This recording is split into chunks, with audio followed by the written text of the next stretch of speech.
नमस्ते मित्रों। अब तक आपने वाल्मीकि रामायण के अयोध्या कांड के 52वें सर्ग तक रामायण में क्या क्या हुआ वो देखा है।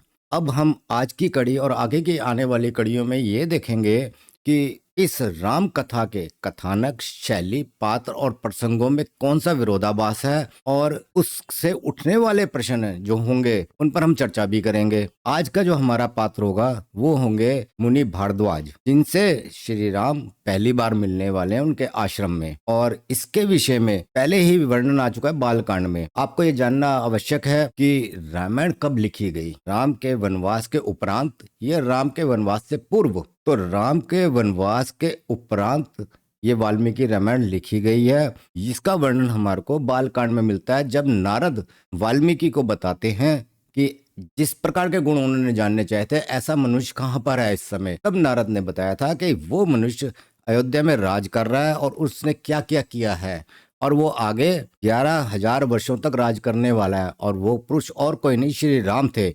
यानी कि जब वाल्मीकि ने रामायण लिखना शुरू किया था उस समय श्री राम लंका के बाद उसको सीता को साथ लेकर वापस अयोध्या में अपने आसन पे विराजमान हो चुके थे। उसके बाद रामायण लिखी थी और उन्होंने अपने 2 शिष्यों लव और कुश को वो रामायण लिख कर दी थी। अब उस रामायण को ही लव और कुश राम के दरबार में गा के सुना रहे हैं। अब हम देखते हैं कि इसमें भारद्वाज मुनि कब आते हैं। बालकांड में भारद्वाज मुनि वाल्मीकि के शिष्य बताए गए हैं, और उन शिष्य के साथ रहते हुए ही उन्होंने ये रामायण लिखी थी। इसका मतलब ये था कि जब उन्होंने ये रामायण लिखी तब वाल्मीकि और भरद्वाज एक साथ रह रहे थे, क्योंकि एक साथ वो गंगा तट पे गए थे और वहां पर स्नान किया था उन्होंने, और उसी के बाद वहां पे प्रेरणा मिली थी उन्हें। ब्रह्मा जी के आदेश के अनुसार उन्होंने रामायण लिखनी आरंभ की थी। तो अब हम देखते हैं अयोध्या कांड के 53वें सर्ग में क्या कहा गया है।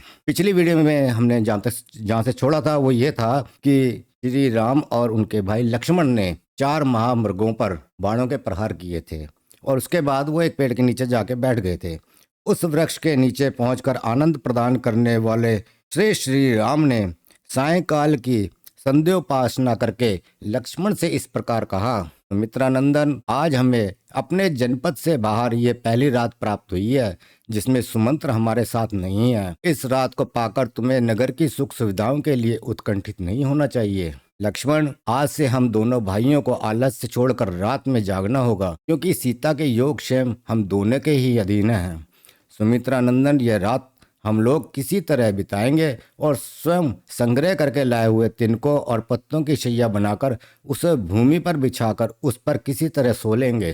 जो महूल शैया पर सोने के योग्य थे वे श्री राम भूमि पर ही बैठकर सुमित्रा कुमार लक्ष्मण से ये शुभ बातें करने लगे। लक्ष्मण, आज महाराज निश्चय ही बड़े दुख से सो रहे होंगे, परंतु कैकेयी सफल मनोरथ होने के कारण बहुत संतुष्ट होगी। कहीं ऐसा न हो कि रानी कैकेयी भरत को आया देख राज्य के लिए महाराज को प्राणों से ही विमुक्त कर दे। यहाँ पर राम को कैकेयी पर इतना संदेह है कि उन्हें लगता है कि कैकेयी दशरथ के प्राण भी हर सकती है, उनकी हत्या कर सकती है, क्योंकि अब लगता होगा कि राम तो चले गए और अब भरत के राज्याभिषेक के मध्य सिर्फ दशरथ ही एक रोड़ा है। तो यहाँ पर स्पष्ट होता है कि श्री राम और कैकेयी के बीच में जो प्रेम की बातें की जाती रही हैं कि वो अपनी माँ से भी ज्यादा सम्मान कैकेयी को देते थे, वैसा यहाँ कुछ नहीं दिखाई देता है। आगे देखते हैं। महाराज का कोई रक्षक न होने के कारण वे इस समय अनाथ हैं, बूढ़े हैं, और उन्हें मेरे वियोग का सामना करना पड़ा है। उनकी कामना मन में ही रह गई तथा वे कैकेयी के वश में पड़ गए।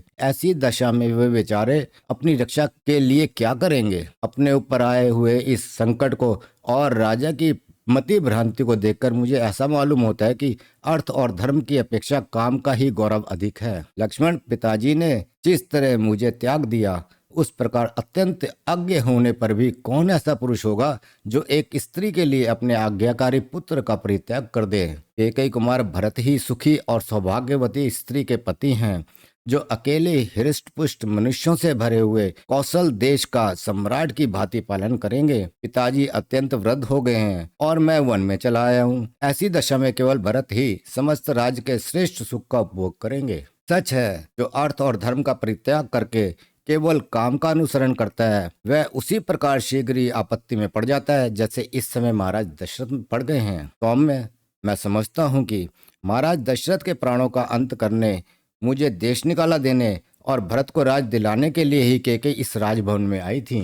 तो यहाँ पर श्री राम शंका कर रहे हैं कि कैकेयी आई क्यों थी हमारे घर में, यानी दशरथ के साथ वो इसीलिए आई होंगी कि कल को अपने पुत्र को राज दिला सकें। तो इस प्रकार बहुत सी बातों से स्पष्ट होता है कि श्री राम कैकेयी का उतना आदर और सम्मान नहीं करते हैं जितना बाकी और रानियों का या माताओं का करते थे। इस समय भी सौभाग्य के मद से मोहित हुई कैकेयी मेरे कारण कौशल्या और सुमित्रा को कष्ट पहुंचा सकती है। हम लोगों के कारण तुम्हारी माता सुमित्रा देवी को बड़े दुख के साथ वहां रहना पड़ेगा। अतः लक्ष्मण, तुम यहीं से कल प्रातः काल अयोध्या को लौट जाओ। तो राम सोचते हैं कि लक्ष्मण को अगर वापिस चले जाते हैं तो कोई तो उनका सहारा होगा और थोड़े से राम संतुष्ट रहेंगे वन में कि चलो उनकी माता का देखने वाला कोई है वहां पर।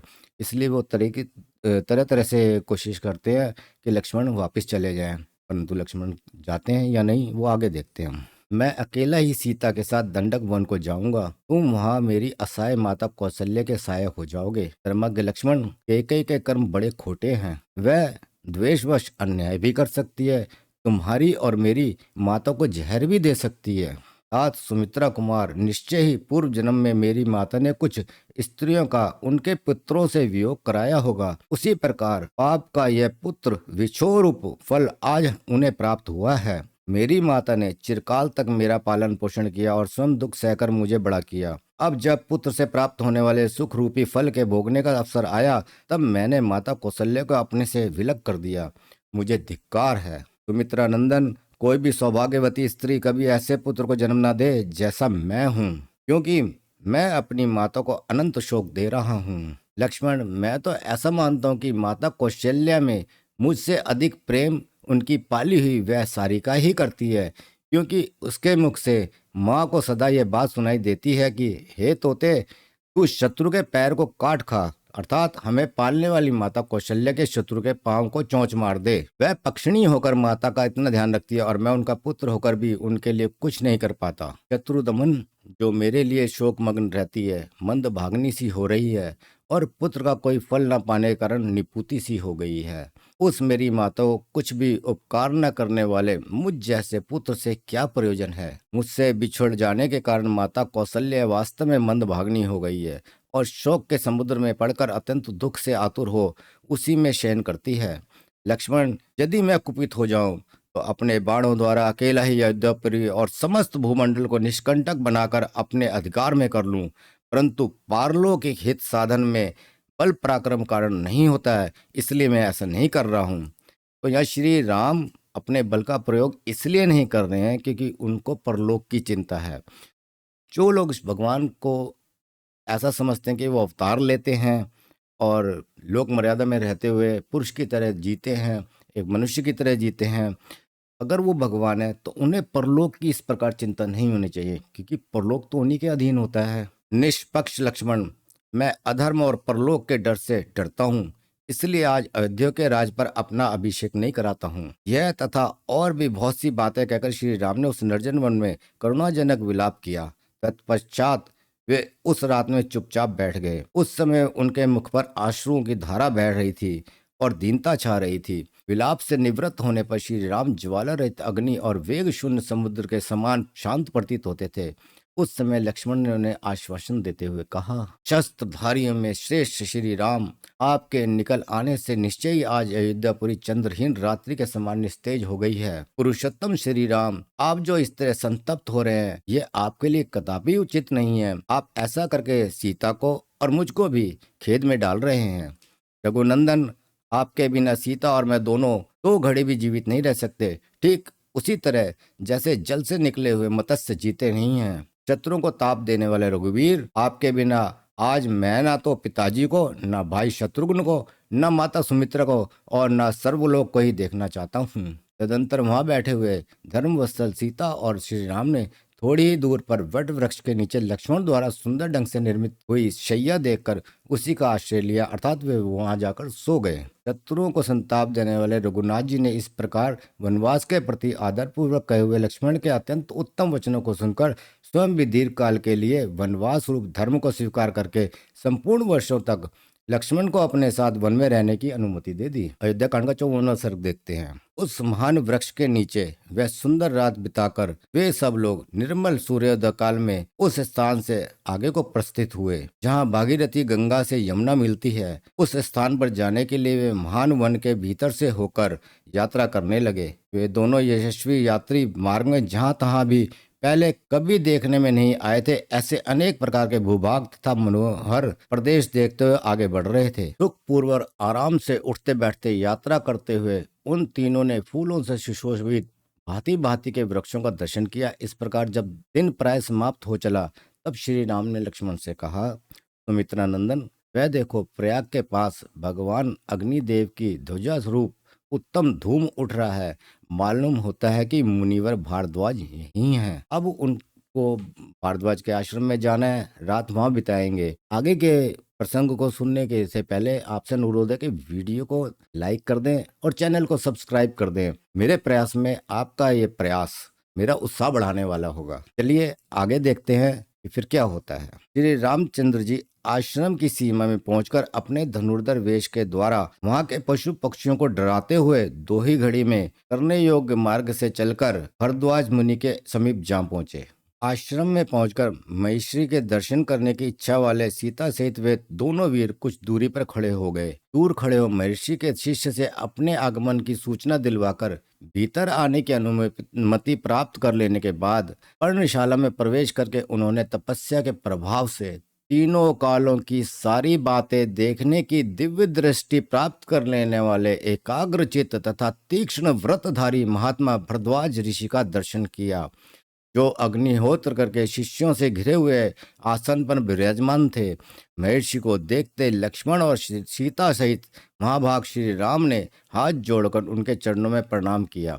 यहाँ पर कवि वाल्मीकि ने अगर ये किताब लिखी है तो भरद्वाज उनके शिष्य हैं और उनके लिए उन्होंने किन उपमाओं का या अलंकारों का विशेषणों का प्रयोग किया है उसमें एक विशेष है, वो है कि तीनों कालों की बातें देखने की दिव्य दृष्टि प्राप्त करने वाले। यानी भरद्वाज को तीनों कालों का पता था और ऐसी दृष्टि थी उनके पास। परंतु जब ये श्री राम इनसे मिल रहे हैं और इसी प्रकार जब वो लंका से वापस पहुंचते हैं तो वो फिर भरद्वाज मुनि के आश्रम में ही ठहरते हैं। तो जब ये पहली बार श्री राम से मिलते हैं तब ये दिव्य दृष्टि कहाँ थी? क्यों नहीं उन्होंने राम को बताया कि राम के साथ वन में क्या क्या होने वाला है? क्यों नहीं सचेत किया कि श्री राम इस प्रकार मारीच तुम्हारा ध्यान भंग करेगा और सीता तरह तरह के उलाने देकर लक्ष्मण को भी भेज देगी और रावण इस तरह सीता का हरण कर लेगा। यदि भरद्वाज मुनि अपनी दिव्य दृष्टि से यह सब देख लेते और राम को आगाह कर देते तो कदाचित सीता का यूं हरण ना होता और उनको समाज के आगे यूं अपमानित ना होना पड़ता जिस प्रकार आज सब लोग जानते कि उनका परित्याग कर दिया गया था। तो यहाँ पर जैसा मैंने पहले कहा था, आज भारद्वाज मुनि के ऊपर बात करेंगे। तो यहाँ पर भारद्वाज मुनि का जो पात्र यहाँ पर दिखाया जा रहा है वो इस कथा के अनुसार बड़ा विसंगति वाला लगता है, क्योंकि रामायण लिखे जाते के समय वाल्मीकि के शिष्य भरद्वाज रहे थे और उनको ये सब पता था, क्योंकि राम तो आ चुके हैं, अयोध्या में राज कर रहे हैं। जब उनको ये सब पता था तो जब वाल्मीकि ये रामायण लिखने लगे तो ये सारी बातें उनको ब्रह्मा से जानने के लिए क्यों जरूरी थी? उन्हें तो स्वयं पता होना चाहिए, वो त्रिकालदर्शी थे। इसी प्रकार ब्रह्मा के आशीर्वाद से वाल्मीकि भी त्रिकालदर्शी हो गए थे, उन्हें दिव्य दृष्टि प्राप्त हो गई थी और वो सब कुछ जानी अनजानी बातें सब देख सकते थे कि राम के साथ क्या क्या हुआ उस दौरान। क्योंकि राम तो अब राज कर रहे हैं तब वो लिख रहे हैं, यानी पीछे की सारी घटनाएं जानने के लिए उन्हें ब्रह्मा के आशीर्वाद की जरूरत थी जो उन्हें मिल गया था। यहाँ ऐसा प्रतीत होता है कि कुछ दोष है इस कथानक में कि राम भारद्वाज और वाल्मीकि से मिल चुके हैं, परंतु कथा लिखे जाने के समय वहां तक प्रतीत होता है कि वाल्मीकि और भारद्वाज श्री राम के गुणों को जानते ही नहीं थे। लगभग 30 किलोमीटर 40 किलोमीटर दूर रहने के बावजूद वो राम को बिल्कुल नहीं जानते थे। अन्यथा वाल्मीकि नारद से ना पूछते कि इन गुणों वाला व्यक्ति इस समय है क्या कोई, तब नारद बताते हैं कि हाँ वो श्री राम है। अगर वाल्मीकि इतने ही ज्ञानी थे तो उन्हें पता होना चाहिए था कि हाँ जिसके बारे में वो जानना चाहते हैं वो 30-40 किलोमीटर दूर ही रहता है, पर उन्हें नहीं पता था, इसलिए वो नारद से पूछते हैं। तो यहाँ कथानक में बड़ी विषमता आती है जो जिस पर आज तक किसी ने ध्यान नहीं दिया। मैं ये वीडियो बना रहा हूँ, इस प्रकार के और भी प्रसंग बीच में आएंगे। आप देखेंगे कि वाल्मीकि ने जब आगे श्री राम के से मिलना होता उनका, तब उनके साथ क्या क्या बातें होती हैं। चलिए अभी तो हम ये देखते हैं कि भरद्वाज मुनि ने श्री राम से क्या कहा। तत्पश्चात लक्ष्मण के बड़े भाई श्री रघुनाथ जी ने उनसे इस प्रकार अपना परिचय दिया। भगवान, हम दोनों राजा दशरथ के पुत्र हैं। मेरा नाम राम और इनका लक्ष्मण है तथा ये विदेहराज जनक पुत्री और मेरी कल्याणमयी पत्नी सीता साध्वी है, जो निर्जन तपोवन में भी मेरा साथ देने के लिए आई हैं। पिता की आज्ञा से मुझे वन की ओर जाते देख ये मेरे प्रिय अनुज भाई सुमित्रा कुमार लक्ष्मण भी वन में ही रहने का व्रत लेकर मेरे पीछे पीछे चले आए हैं। भगवान, इस प्रकार पिता की आज्ञा से हम तीनों तपोवन में जाएंगे और वहाँ फल मूल का आहार करते हुए धर्म का आचरण करेंगे। परम बुद्धिमान राजकुमार श्री राम का यह वचन सुनकर धर्मात्मा भरद्वाज मुनि ने उनके लिए आतिथ्य सत्कार के रूप में एक गौ तथा अर्ध जल समर्पित किए। उन तपस्वी महात्मा ने उन सबको नाना प्रकार के अन्न, रस और जंगली फल मूल प्रदान किए। साथ ही उनके ठहरने के लिए स्थान की भी व्यवस्था की। महर्षि के चारों ओर मृग, पक्षी, ऋषि, मुनि बैठे थे और उनके बीच में वे विराजमान थे। उन्होंने अपने आश्रम पर अतिथि रूप में पधारे हुए श्री राम का स्वागत पूर्वक सत्कार किया। उनके इस सत्कार को ग्रहण करके श्री रामचंद्र जी जब आसन पर विराजमान हुए, तब भरद्वाज जी ने उनसे यह धर्मयुक्त वचन कहे। कुकुत्स कुल भूषण श्री राम, मैं इस आश्रम पर दीर्घकाल से तुम्हारे शुभागमन की प्रतीक्षा कर रहा हूँ। आज मेरा मनोरथ सफल हुआ। मैंने यह भी सुना है कि तुम्हें अकारण ही वनवास दे दिया गया है। यहाँ भरद्वाज कहते हैं मैंने सुना है, दिव्य दृष्टि थी तो जान लेना चाहिए था, किससे सुन लिया? सिर्फ इतना ही सुना कि उन्हें वनवास दे दिया गया है, बाकी कारणों का नहीं पता था। भरद्वाज मुनि के वो आगे कहते हैं, गंगा और यमुना इन दोनों महानदियों के संगम के पास का यह स्थान बड़ा ही पवित्र और एकांत है। यहाँ की प्राकृतिक छटा भी मनोरम है, अतः तुम यहीं सुखपूर्वक निवास करो। भरद्वाज मुनि के ऐसा कहने पर समस्त प्राणियों के हित में तत्पर रहने वाले रघुकुल नंदन श्री राम ने इन शुभ वचनों के द्वारा उन्हें उत्तर दिया।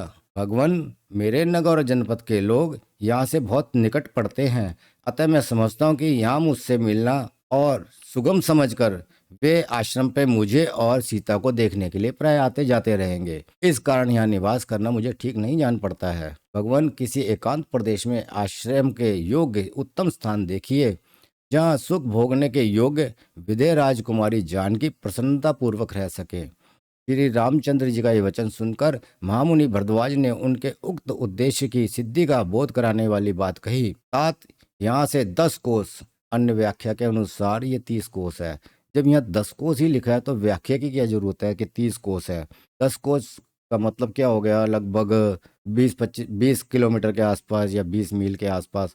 तो इसका अर्थ यह है कि जहाँ पर इनका आश्रम था वहाँ से चित्रकूट लगभग 20-25 किलोमीटर दूर होना चाहिए की दूरी पर एक सुंदर और महर्षियों द्वारा सेवित परम पवित्र पर्वत है, जिस पर तुम्हें निवास करना होगा। उस पर बहुत से लंगूर विचरते हैं, वहाँ वानर और रीछ भी निवास करते हैं। यह पर्वत चित्रकूट नाम से विख्यात है और गंधमादन के समान मनोहर है। जब मनुष्य चित्रकूट के शिखरों का दर्शन कर लेता है, तब कल्याणकारी पुण्य कर्मों का फल पा लेता है और कभी पाप में नहीं लगता।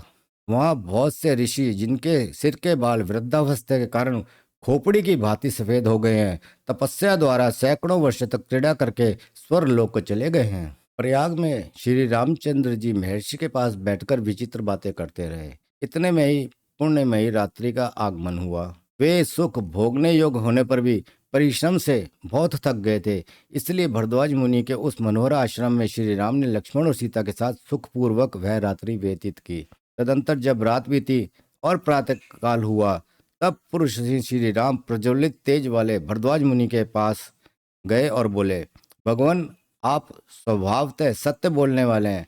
आज हम लोगों में आपके आश्रम में बड़े आराम से रात बिताई है। अब आप हमें आगे के गंतव्य स्थान पर जाने के लिए आज्ञा प्रदान करें। रात बीतने पर सवेरा होने पर श्री राम के इस प्रकार पूछने पर भरद्वाज जी ने कहा, महाबली श्री राम, तुम मधुर फल मूल से संपन्न चित्रकूट पर्वत पर जाओ। मैं उसी को तुम्हारे लिए उपयुक्त निवास स्थान मानता हूँ। वह सुविख्यात चित्रकूट पर्वत नाना प्रकार के वृक्षों से हरा भरा है वहाँ बहुत से किन्नर और सर्प निवास करते हैं। मोरों के कलरवों से वह और भी रमणीय प्रतीत होता है। बहुत से गजराज उस पर्वत का सेवन करते हैं। तुम वहीं चले जाओ। वह पर्वत परम पवित्र, रमणीय तथा बहुसंख्यक फल फूलों से संपन्न है। वहाँ झुंड के झुंड हाथी और हिरन वन के भीतर विचरते रहते हैं। रघुनंदन, तुम उन सबको प्रत्यक्ष देखोगे। मंदाकिनी नदी, अनेकानेक जल स्रोत, पर्वत शिखर, गुफा, कंदरा और झरने भी तुम्हारे देखने में आएंगे। वह पर्वत सीता के साथ विचरते हुए तुम्हारे मन को आनंद प्रदान करेगा। हर्ष से भरे हुए टिटिब और कोकिला के कलरवों द्वारा वह पर्वत यात्रियों का मनोरंजन सा करता है। वह परम सुखद एवं कल्याणकारी है। मद मृगों और बहुसंख्यक मत वाले हाथियों ने उसकी रमणीयता को और बढ़ा दिया है। तुम उसी पर्वत पर जाकर डेरा डालो और उसमें निवास करो। यहाँ पर वाल्मीकि रामायण का 54वां सर्ग समाप्त होता है। अयोध्या कांड का 55वें सर्ग में हम आगे पढ़ेंगे। वहाँ पर और भी मजेदार बात आने वाली है। एक ऐसी धारणा का खंडन आपका होगा कि यार लक्ष्मण 14 वर्षों तक बिना सोए रहे थे या वो कभी सोए भी थे।